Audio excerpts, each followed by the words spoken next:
우리 인사 나누겠습니다. 샬롬. 하나님의 크신 은혜가 여러분과 함께 있기를 소원합니다. 이제 어제 또 밤에 눈이 왔었죠. 눈이 오는 거 보는 거는 좋지만 또 우리가 밖에 나가는 것은 참 또 이렇게 불편한 것들이 있습니다. 하지만 오늘 날씨가 풀어진다는 그런 예보가 있죠. 네, 여러분 이 겨울을 지내면서 여러분 더욱더 단단해지고 또 더욱더 견고하게 서는 여러분의 삶이 될 줄 믿습니다. 네, 나무들도 보면 겨울을 지나고 나서 그리고 더 쑥쑥 자라는 것을 볼 수가 있죠. 네, 그런 것처럼 우리도 이 겨울을 지나고 나면 우리가 영적으로 더욱더 성숙하고 인생에서도 더욱더 성숙하며 성장을 이루는 그런 복된 인생이 될 수 있기를 소원합니다. 여러분 산 위에 올라가 본 적이 있습니까? 네, 한 번쯤은 올라간 적이 있으실 거예요. 올라가서 우리가 힘들게 올라가지만 막상 이제 올라가면 어떻습니까? 이 온 세상이 한눈에 펼쳐지는 광경을 보게 되는 것이죠. 그러면서 정말 올라갔던 그 고생이 다 씻겨 내려가는 것을 볼 수가 있어요. 그래서 그 정상에 올랐을 때의 감격, 그래서 높은 곳에서 아래를 내다봤을 때의 그 감격은 정말 이루 형용할 수가 없습니다. 네, 물론 요즘처럼 눈이 오고 추운 날씨에 올라가면 안 됩니다. 위험할 수 있기 때문에 추운 날씨에는 올라가면 안 되죠. 자, 하지만 이 산 위에 올라갔을 때 이 세상을 내려다보면 가슴이 굉장히 시원해지고 또 마음이 후련해지는 것을 느낄 수가 있어요. 하늘에 비친 세상을 보면 우리는 이런 생각을 하게 되죠. 이렇게 작은 세상에서 우리가 티격태격하면서 사는구나. 그런 생각이 들면서 좀 더 우리의 마음이 넓은 마음이 들게 됩니다. 네, 또 우리가 새해를 시작하면서도 산 위에 올라가며 새로운 다짐을 쌓기도 하는 것이죠. 네, 세상을 살면서 여러분 어디에 시선을 두며 살고 있습니까? 어디에 여러분의 시선을 두며 살고 있습니까? 요즘 사람들은 대부분 아래를 쳐다봐요. 무엇을 보기 위해서? 스마트폰, 핸드폰을 보면서 다니는 사람들이 사실 많이 있죠. 그래서 가게 전단지도 바닥에다가 아예 붙이는 그런 가게들도 있어요. 지나가다가 보라고. 그리고 요즘에는 신호등도 어떻습니까? 바닥에 불이 들어오는 신호등들이 점차 늘어나고 있습니다. 네, 바닥에 신호등이 쫙 나와요. 네, 물론 이제 세워져 있는 기둥에도 신호등이 나오지만 바닥에 신호등이 나오는 걸 볼 수가 있죠. 이처럼 사람들이 어때요? 밑을 쳐다봅니다. 아래를 쳐다보는 걸 볼 수가 있어요. 여러분, 우리는 사람들 인파 속에서 아웅다웅하며 살아가죠. 거기에서 우리는 작은 사소한 일에 다투고 감정 상하고 그리고 그렇게 또 실망하고 살아갈 때가 많이 있습니다. 우리 세상 속에서 여러 가지 걱정과 염려 속에 살아가는 경우가 많이 있어요.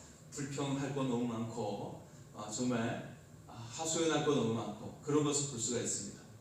그래서 수많은 문제로 인해서 우리의 머리를 정말 아프게 하고 머리를 싸매는 것을 볼 수가 있습니다. 여러분, 이 한 해를 살면서 어디에 시선을 두며 살겠습니까? 세상을 보고 사람들을 보면서 그렇게 근심과 염려와 그리고 갈등 속에서 살겠습니까? 아니면 하늘을 바라보고 정말 이 뻥 뚫리는 가슴 속에 시원하게 하는 그런 가슴 속에서 더욱더 넓은 마음을 품고 살겠습니까?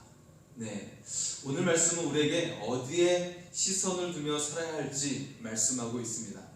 오늘 말씀의 제목은 나의 시선을 하나님께입니다. 나의 시선을 하나님께. 우리가 새로운 해를 살고 있어요. 하지만 그럼에도 여전히 우리의 문제는 똑같습니다. 여전히 우리에게는 문제가 있다는 것을 알 수가 있죠. 다양한 일들이 우리 삶 속에 있고요. 그리고 그 일들이 우리를 근심하게 하고 걱정하게 하고 염려하게 하는 것을 볼 수가 있습니다. 네, 때때로 어떤 일은 우리를 절망하게 하고 낙심하게 하기도 하죠. 여러분, 이런 삶 속에서 우리의 시선을 어디에 둘까? 오직 우리의 시선을 하나님께 두며 살 수 있기를 소원합니다. 앞서 욥은 인생의 답답함을 호소하고 있어요. 한숨 가득한 인생을 그가 호소했습니다. 아무리 열심히 일해도 열매가 없어요. 그리고 악인들 밑에서 먹고 살아야 하는 현실을 이야기하고 있어요. 그리고 악인들이 오히려 잘 살고 있는 그런 세계를 말해주고 있죠. 이런 욥의 말에 오늘 말씀 보면 먼저 빌닷이 등장하고 그리고 욥이 등장합니다. 오늘 말씀은 주장이지만 짧습니다. 짧은 말씀이에요. 자, 빌닷이 오늘 25장에 등장을 하는데요. 아주 짧은 말을 통해 욥의 시선을 완전히 바꿉니다. 앞에 욥은 정말 이 세상에 돌아가는 걸 보며 굉장히 이 세상의 이 답답한 인생에 대해서 이야기를 했어요. 네. 그런데 그런 욥의 시선을 빌닷이 바꾸는 역할을 하죠. 바로 하나님을 향해 시선을 바꾸게 합니다. 시선을 완전히 돌리게 만드는 것이죠. 예. 자, 25장의 빌닷은 짧게 등장합니다. 하지만 그 파급력은 매우 큽니다. 욥의 시선을 바꾸게 하는 것이죠. 먼저 2절의 말씀, 25장 2절의 말씀을 보겠습니다. 하나님은 주권과 위엄을 가지셨고 높은 곳에서 화평을 베푸시느니라. 빌닷은 높은 곳을 보라고 말하고 있습니다. 높은 곳을 보라, 높으신 하나님을 보라고 말하고 있어요. 하나님의 그 주권과 위엄과 그 공의로 다스리심을 보라고 말하고 있는 것이죠. 여러분, 이 세상을 보면 불공평한 것을 볼 수가 있죠. 네, 아까 앞서 말한 것처럼 사기치고 못된 짓을 한 사람이 여전히 잘 살고 있고, 네, 정말 정직하게 살고 정말 나라를 지키려고 하고 독립운동을 했던 사람들이 힘들게 사는 모습을 보여줍니다. 억울함을 당하는 많은 사람들이 있어요. 우리 자신도 억울한 일을 당할 때가 있죠. 답답한 일을 당할 때가 있습니다. 세상을 바라보면 문제만 보이고 절망적인 때가 많이 있어요. 이때 우리는 우리의 시선을 옮겨야 합니다. 우리의 시선을 들어서 하나님을 바라보아야 합니다. 그러면 절망스러운 일 그리고 불가능한 일들이 열리게 되는 것이에요. 하나님께서 내 삶 가운데 주권과 위엄을 가지고 함께 계심을 보게 되는 것입니다. 네. 악한 자들이 무조건 잘 되기만 한 것이 아니라 하나님께서 그를 반드시 그를 보고 있고, 그리고 지금 이 세상이 아니더라도 최후의 심판 때 다 하나님의 그 심판 앞에 서야 되는구나, 그것을 우리는 보게 되는 것입니다. 그래서 우리는 정말 그 하나님, 이 세상을 이끌어 가시는 그 주권적으로 이끌어 가시는 그 하나님을 바라보게 되는 것이에요. 그러면서 우리는 그 하나님을 통해 다시 일어설 수가 있어요. 하나님의 도우심을 보게 되는 것입니다. 그래서 우리는 새로운 삶의 길을 열어갈 수가 있게 될 줄 믿습니다. 그래서 우리의 삶이 소망이 가득한 삶이 될 줄 믿습니다. 자, 그리고 3절의 말씀을 볼까요? 3절입니다. 그의 군대를 어찌 결수할 수 있으랴? 그가 비추는 광명을 받지 않은 자가 누구냐? 자, 하나님의 군대가 아주 위험스럽고 대단함을 말해주고 있어요. 여러분, 오늘날 군사 강국이라고 한다면 어느 나라입니까? 말할 것도 없이 미국이죠. 미국은 전 세계, 중국을 포함해서 전 세계 국력을 다 합쳐도 미국을 감당하지 못해요. 미국이 압도적입니다. 그런 걸 볼 수가 있어요. 네. 그래서 그런 자료가 있죠. 2차 세계대전에 미국이 엄청난 수량의 항공모함과 전투기를 생산해내는 것을 보여주는 그런 영상들도 있습니다. 굉장히 압도적이죠. 굉장히 무궁무진하게 그런 군사력을 그렇게 발휘해 나가는 것을 볼 수가 있죠. 자, 하지만 하나님의 군대는 더욱더 압도적이다라는 사실입니다. 여러분 삶에 여러 가지 문제를 겪고 여러분에게 어려움을 주는 사람들이 있을 수 있습니다. 하지만 나를 지켜주시는 하나님의 군대는 압도적이다라는 것이에요. 그 하나님께서 또한 사람들에게 빛을 비춰주십니다. 빛을 비춰주세요. 오늘 이 말씀 속에 보면 사람들에게 빛을 비춰주고 계시는데요. 이것을 우리가 뭐라고 이야기하냐면 신앙적인 용어로 하나님의 일반 은총이라고 말해요. 그것은 믿는 사람이든 믿지 않는 사람이든 하나님께서 베푸시는 은총을 말하는 것이죠. 가장 쉽게 이야기한다면 여러분, 우리가 모두에게 태양빛이 비추잖아요, 그죠? 악인이든 의인이든 모든 사람에게 태양빛이 비춰주십니다. 또 마찬가지로 하늘에서 비를 온 땅에 내려주시죠. 이것은 악인과 의인에게 모두 내려주신 것을 볼 수가 있어요. 하나님의 우리를 향하신 그 사랑이 얼마나 넓고 큰지를 말씀해 주고 있는 것이에요. 믿는 사람이든 믿지 않는 사람에게도 하나님께서는 은총은 내려주신다. 네, 하나님의 보편적인 사랑을 말해주고 있어요. 하나님의 모든 사람을 향하신 하나님의 은총을 이야기하고 있습니다. 그래서 하나님을 모르는 사람이라 할지라도 열심히 일하는 사람에게 열매를 맺게 하시고 그의 삶을 평안을 주시는 것을 볼 수가 있습니다. 바로 이처럼 사랑이 많으신 그 하나님을 바라보라고 이야기하고 있어요. 사랑 많으신 그 하나님을 바라봐라. 그리고 압도적인 그런 군대를 가지신, 힘과 능력을 가지신 그 하나님을 의지하라. 그렇게 말씀하고 있는 것입니다. 그럴 때 우리는 이 세상 속에서 사소한 일이 있어도 결코 흔들리지 않아요.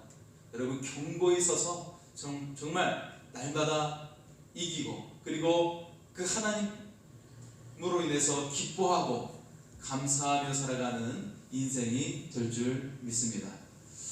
자, 그 다음에 이어지는 말씀은요, 이제 4절에서 6절의 말씀인데요, 여기서는 하나님의 빛에 대해서 이야기하고 있어요. 빛, 하나님의 빛, 하나님의 광명에 대해서 이야기합니다. 여러분, 사람은 깨끗합니까? 깨끗하지 못합니까? 예, 사람은 결코 깨끗하지 못해요. 그래서 이 말씀 속에서 보면 사람이 구더기 같고 벌레 같다고 이야기하고 있어요. 반면에 하나님의 빛은 달빛보다 밝고 별빛보다 더 밝다고 이야기하고 있습니다. 여러분, 실제로 우리가 별이라고 한다면 무엇입니까?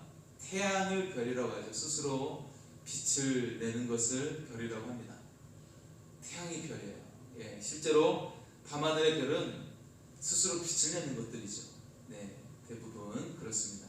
가까이 있는 목성이나 가까이 있는 금성이나 그런 것들은 이제 태양빛을 반사해서 빛을 내겠지만요, 멀리 있는 것들은 다 대부분 태양처럼 스스로 빛을 내는 것들이죠.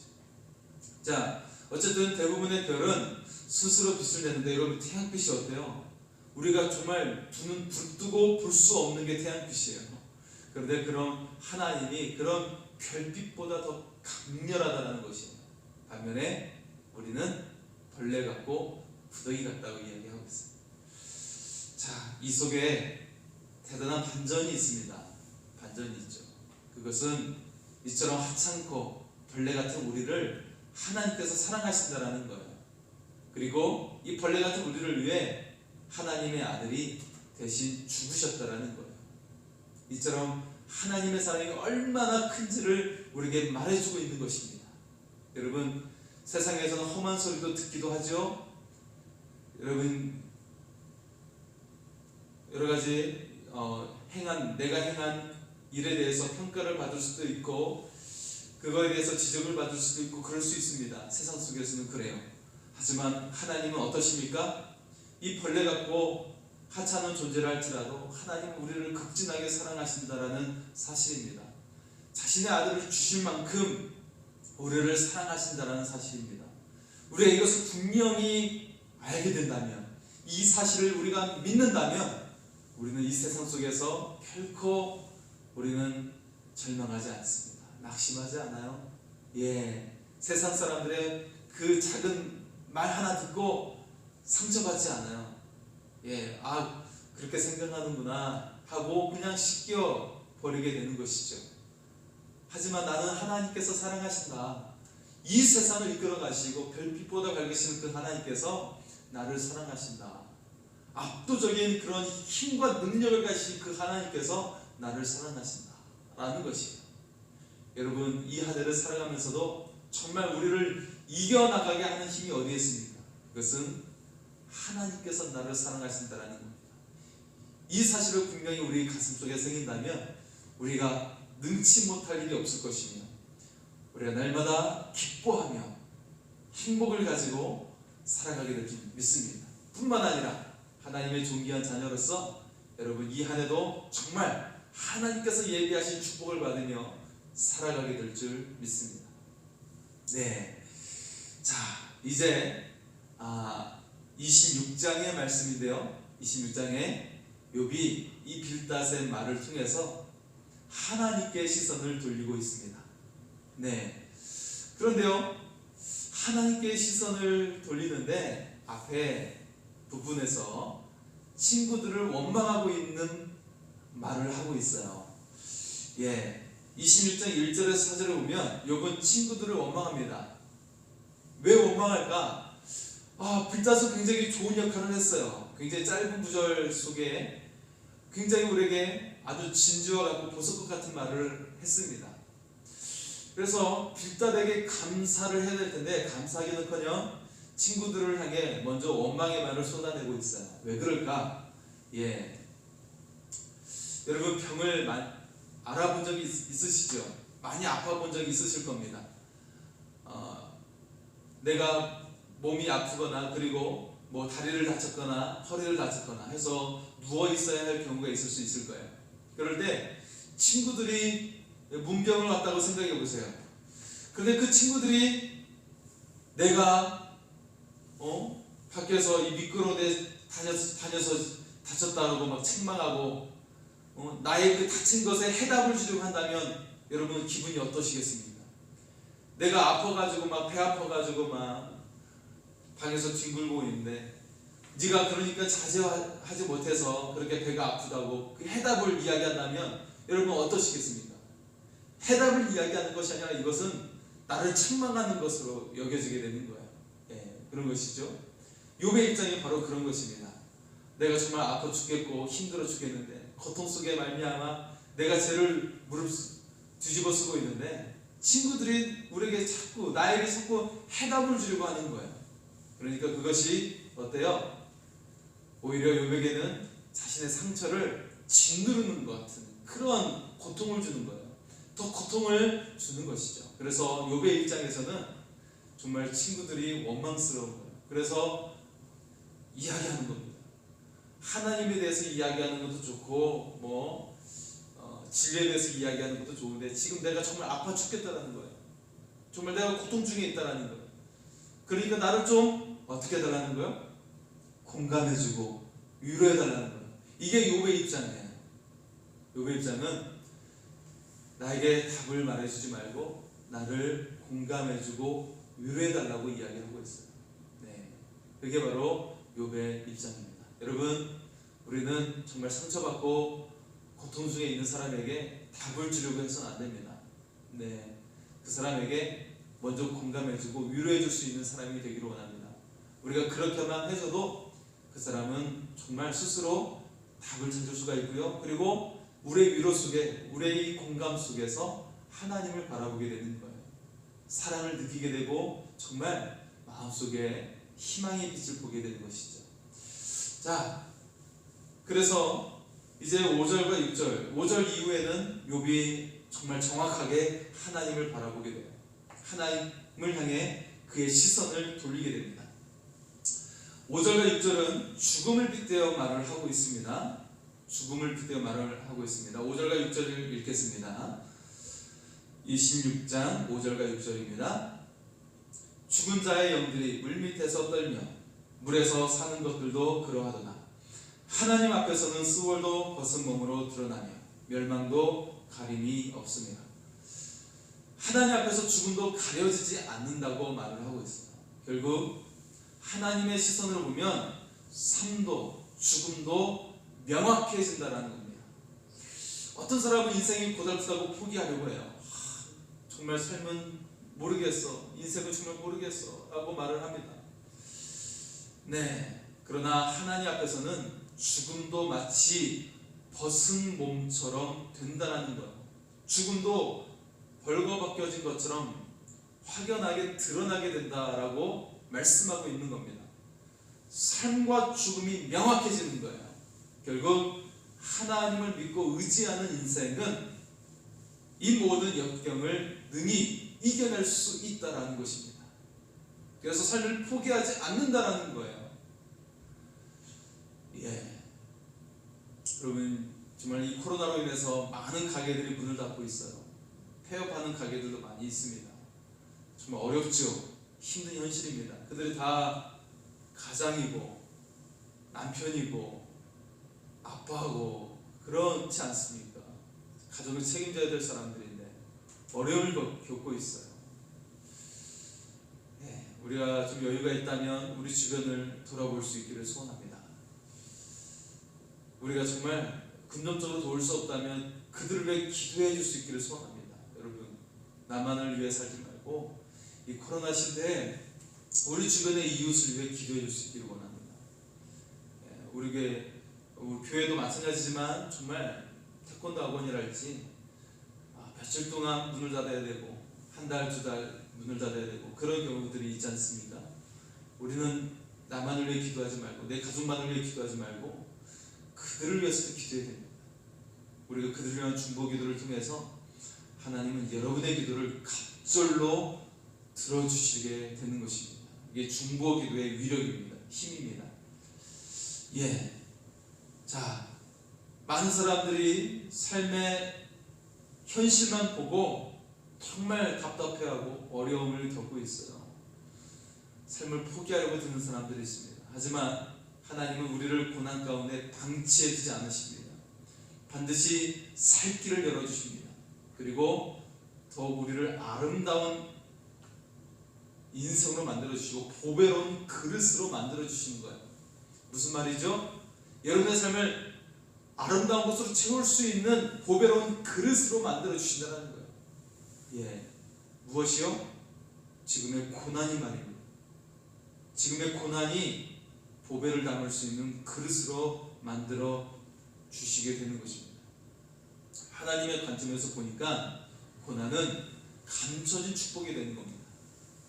여러분, 하나님 안에서 고난을 이겨내고 보배로운 사람이 되시기를 소원합니다. 자, 이제 7절 말씀을 보겠습니다. 7절입니다. 그는 북쪽을 허공에 펴시며 땅을 아무것도 없는 곳에 매다시며. 자, 땅을 매다시며 라는 표현은 지구가 우주에 달려 있는 것을 표현하는 것이죠. 이미 욥기는 지구가 우주에 매달려 있다라고 말하고 있습니다. 이게 무엇을 말하는 것이죠? 지동설을 말하고 있는 거예요.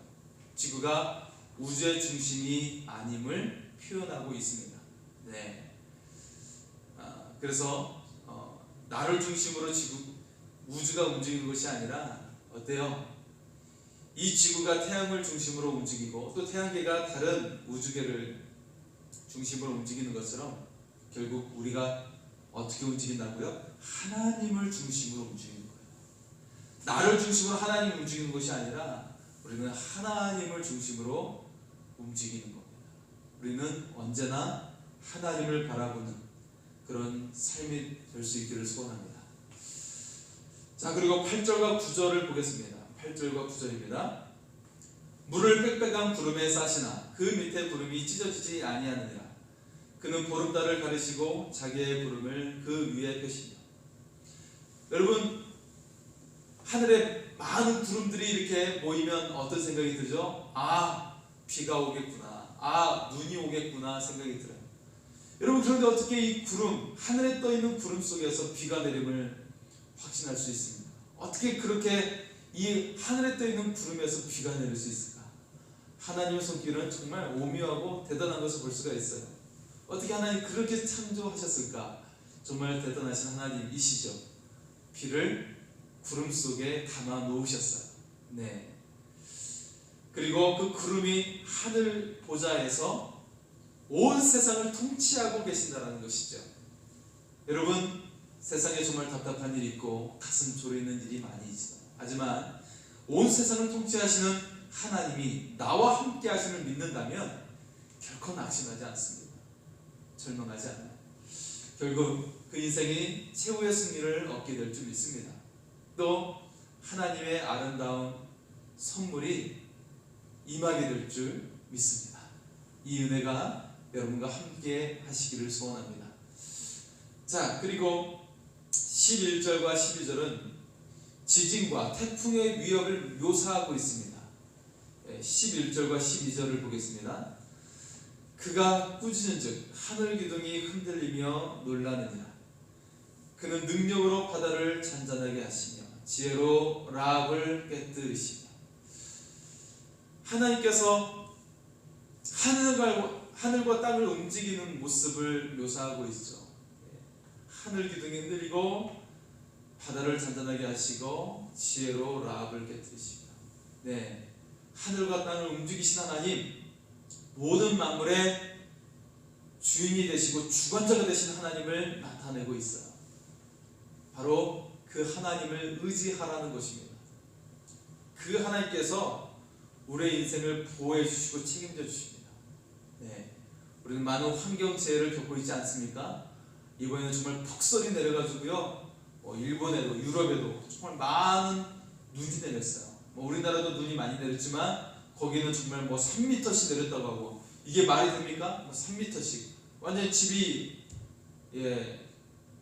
집까지도 가득 차게 되는 어마어마한 양의 눈이잖아요. 네, 이처럼 하늘과 땅을 움직이시는 그 하나님 의지하라는 것입니다.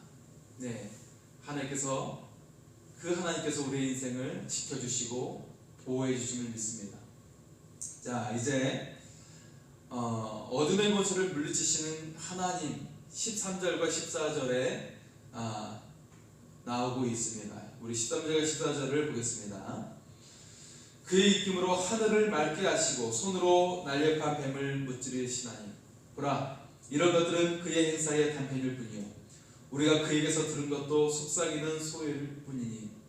자, 그리고 그의 큰 능력에 우레소리를 누가 능히 헤아리랴 말씀하고 있습니다. 자, 하나님은 하늘을 아름답게 단장을 하셨어요. 그 하나님께서 우리의 인생도 아름답게 만들어 주십니다. 실제로 하나님은 세상을 창조하실 때 보시기에 좋았더라, 정말 아름답게 만들어 주셨어요. 그리고 우리 인간을 만드실 때는 심히 좋았더라 라고 말씀을 하고 있습니다. 정말 최고의 아름다움을 우리의 인간을 통해, 우리의 사람들을 향해 만들어 주셨다는 것이죠. 우리의 인생도 하나님은 정말 아름답게 창조해 내셨어요. 네, 그런데 반면 우리를 대적하는 세력이 있습니다. 13절에 등장하는 뱀은 우리의 삶을 무너뜨리는 어둠의 세력들이죠. 어둠의 권세입니다. 이 어둠의 권세가 우리의 삶에 어떻게 나타나게 될까요? 세속적인 욕망으로 나타납니다. 음란과 유혹으로 나타나게 돼요. 그래서 우리의 삶을 무너뜨립니다. 가정을 무너뜨립니다. 자녀의 삶을 무너뜨립니다. 여러분, 아기를 낙태하는 자들이 있고요, 자녀를 방치하는 일들이 일어납니다. 왜 그럴까요? 그런 삶에 어찌할 수 없는 형편에 있는 사람들이 있죠. 혼자서 아기를 키우는 싱글맘일 수도 있고요, 그리고 맞벌이 부모일 수도 있습니다. 모두 합당한 이유가 있습니다. 그러나 미안하지만 자신만 생각하는 죄의 결과입니다. 좀 더 즐기려고 하고, 좀 더 무언가를 가지려고 하고, 더 누리려고 하는 그런 욕망 속에서 그런 일들이 일어나는 것을 볼 수가 있어요. 물론 정말 경제적인 여건 때문에 어찌할 수 없는 부분들도 있겠죠. 하지만 좀 더 삶에 정말 누리고자 하는 것을 조금 포기한다면 우리는 아이들을 지켜나갈 수가 있어요. 아이들을 지켜낼 수가 있습니다. 가정을 지켜낼 수가 있습니다. 좀 더 누리고자 하는 걸 좀 내려놓는다면 우리는 가정을 더욱더 아름답게 만들어갈 수가 있어요. 왜냐하면 하나님께서 나의 삶을 책임져 주심을 믿는다면 우리는 그 부자가 되는 것, 부해지는 것, 좀 더 많은 걸 얻는 것, 그런 것들을 조금 내려놓을 수 있다는 것입니다. 여러분, 결국 이 모든 삶의 현상이 내 욕망의 결과, 죄의 결과물인 것을 볼 수가 있습니다. 모두 다 합당한 이유를 말하지만 미안하지만 우리는 자기를 생각하는 죄의 결과인 것을 우리는 돌아보아야 합니다. 네, 하나님은 하늘을 아름답게 단장하셨듯 우리 인생을 아름답게 만들어 주십니다. 부자로 만들어 주신다는 의미가 아니에요. 정말 우리의 가족이 사랑이 가득한 가정이 되게 만들어 주십니다. 자녀가 가정에서 사랑받는 자녀가 되게 만들어 주십니다. 여러분, 돈을 많이 벌면 좋겠죠. 하지만 그것 때문에 그렇게 나누어 살면 안 되는 것이죠. 우리는 하나님의 그 주권을 바라보고 하나님께서 정말 해결해 주심을 바라볼 수 있기를 소원합니다. 우리 인생을 하나님은 반드시 아름답게 만들어 주십니다. 그 하나님을 우리가 바라보고 믿으면서 하나님의 은혜 가운데 설 수 있기를 소원합니다. 여러분, 이제 말씀을 마치게 되는데요, 세상은 계속해서 우리의 시선을 욕심 가운데 끌리게 만듭니다. 부자들은 더 가지려고 합니다. 그래서 가난한 자는 더욱더 가난해지게 됩니다. 욕심이 죄를 잉태하게 되고요, 죄는 사망을 잉태하게 합니다. 이게 세상의 모습이죠. 세상에 독이 퍼져 있어요. 사람들의 마음속에 독이 퍼져 있어요. 그러나 하나님을 바라보는 자는 독이 빠져나갑니다. 독이 빠져나가요. 그럼 어떻게 되죠? 사망이 아니라 생명을 얻게 되는 거예요. 다윗은 사울 왕에게 쫓김을 받았어요. 다윗은 가족에게도 버림을 받았어요. 아내에게도 버림을 받았어요. 장인어른이 죽이려고 하죠. 사울 왕이요. 그리고 아들이 쫓아내기도 했습니다. 압살롬이 다윗을 쫓아냈어요. 그리고 생명도 노리기도 했어요. 그런 다윗이 모든 것을 이길 수 있었던 비결이 무엇입니까? 그 모든 것을 이기고 위대한 왕이 될 수 있었던 비결이 무엇입니까? 그것은 시편 121편 1절과 2절 말씀을 통해 우리는 그 해답을 볼 수가 있습니다. 시편 121편 1절과 2절 말씀합니다. 내가 산을 향하여 눈을 들이라. 나의 도움이 어디서 올고 나의 도움이 천지를 지으신 여호와에게서 보다. 다윗이 사람들에게 시선을 멈춰 있었다면, 사울 왕에게 나를 해치는 그 대적에게 시선이 멈춰 있다면, 내 생명을 노리는 아들에게 그 시선이 멈춰 있었다면 그는 절망했을 거예요. 나를 떠나가는 사람에게 그 시선이 멈춰 있었다면 그는 낙심했을 거예요. 그 인생을 포기했을 거예요. 나와 함께 동고동락했던 그 군대들, 나의 부사들마저도 그의 생명을 해치려고 할 때가 있었어요. 그가 블레셋 진영에 있었을 때 그 모든 자신의 그 진영에 있는 내 부하의 가족들, 내 가족을 포함해서 모든 가족들이 아말렉에 의해서 잡혀갔을 때 내 군대가 내 생명을 노렸죠. 그런데 다윗은 언제나 항상 그의 시선을 하나님께 두었습니다. 그래서 그 하나님을 의지해서 용기를 내서 하나님을 의지하여 우리의 가족을 다시 찾아오자 라고 했을 때 나를 치려던 내 군대들이 정신을 다시금 차려서 다시 다 찾아냈어요. 여러분, 다윗은 오직 하나님께 시선을 두었습니다. 그랬을 때 그 모든 고난을 이겨낼 수 있었던 것입니다. 그리고 가장 위대한 왕이 된 줄 믿습니다. 여러분, 우리가 인생의 역경을 맞이할 수 있고 정말 말할 수 없는 일들이 일어날 수 있어요. 하지만 그 속에서 거기에 우리의 시선을 두는 것이 아니라 오직 우리의 시선을 하나님께 둘 수 있기를 소원합니다. 천지를 지으신 하나님께서 여러분의 도움이 되시고 여러분을 구원해내시고 여러분의 인생을 영광스럽게 만들어내실 줄 믿습니다. 2021년 더욱 하나님께 시선을 두시기 바랍니다.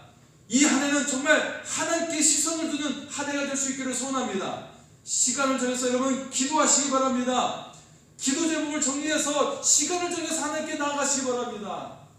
그리고 하나님의 말씀을 읽으면서 기도하시기 바랍니다.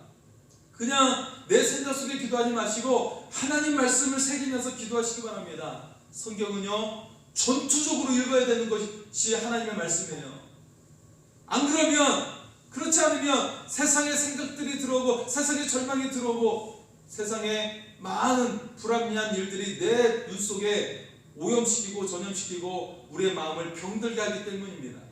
더욱더 전투적으로 하나님의 말씀을 새기는 것입니다. 그것이 바로 하나님을 바라보는 것이에요. 지금 우리가 신약 성경 쓰기를 하고 있습니다. 더욱더 여러분 정말 말씀을 가슴속에 새겨 놓을 수 있기를 소원합니다. 기도 제목을 옆에 두고 신약 성경을 쓰시기 바랍니다. 그럴 때 하나님께서 여러분의 인생을 만들어 가실 것입니다. 내 스스로는 할 수 없지만 아름답게 하신 하나님, 온 세상을 아름답게 하신 하나님께서 여러분의 인생을 아름답게 만들어 가실 줄 믿습니다. 하나님의 말씀이 약속임을 믿으십시오. 여러분의 인생에 주시는 약속이고 보물임을 믿으시기 바랍니다. 하나님을 통해 우리는 새로운 소망을 가질 수가 있는 것, 그리고 새롭게 아름다운 인생으로 변화하게 될 줄 믿습니다. 하나님은 우리 인생을 새롭게 하십니다. 하나님과 함께 비상하는 인생이 될 수 있기를 소원합니다. 우리 시간에 하나님은 너를 지키시는 자 찬양하시며 나아가겠습니다.